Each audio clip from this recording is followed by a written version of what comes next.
நம்ம எல்லாரும் morning alarm அடிச்ச உடனே இன்னும் ஒரு 5 மினிட்ஸ் மட்டும் தூங்கிக்கலான்னு திரும்பவும் தூங்குவோம். ஆனா 5 நிமிஷத்துக்கு பதிலா அரை மணி நேரம், 1 மணி நேரம், ஏன் 2 மணி நேரம் கழிச்சு கூட அவசர அவசரமா எந்திரிச்சு அவசரமா நம்மளோட வேலையை ஸ்டார்ட் பண்ணுவோம். இதுக்கு என்ன காரணம்னு உங்களுக்கு தெரியுமா? நம்ம பிரெயினுக்கு ஒரு பேட்டர்ன் இருக்கு, அத ஸ்லீப் சைக்கிள்னு சொல்லுவாங்க. இதுல மொத்தம் 4 ஸ்டேஜஸ் இருக்கு. இதுல first stage light sleep, second stage slightly deeper sleep, third stage deep sleep, fourth stage REM அதாவது ரேபிட் ஐ மூமெண்ட். இதுதான் ட்ரீம் ஜோன். இப்போ என்ன நடக்குதுன்னா, நம்ம அலாரம் ரிங் ஆன உடனே நம்ம பிரெயின் வேக்கப் மோடுக்கு வருது. ஆனா ஸ்னூஸ் பண்ணி 5 to 10 மினிட்ஸ்ல திரும்பி தூங்க ட்ரை பண்ணும்போது நம்மளோட பிரெயின் நியூ ஸ்லீப் சைக்கிளை ஸ்டார்ட் பண்ணுது. இந்த டைம்ல தான் நம்மளோட ஸ்லீப் ஸ்டேஜ் டீப் ஸ்லீப் அப்படி இல்லைன்னா REM ஸ்டேஜுக்கு ஜம்ப் ஆகிடுது. அதனால தான் நம்ம ரொம்ப நேரம் தூங்கிடுறோம். ஆனா இந்த மாதிரி ஸ்னூஸ் பண்ணி தூங்குற டைம்ல டீப் ஸ்லீப்க்கு போன உடனே பிரெயின் ஃபுல்லா டல் ஆகிடும்.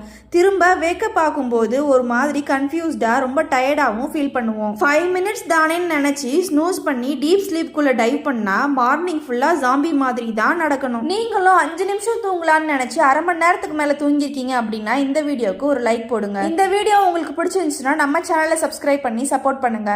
தேங்க்யூ.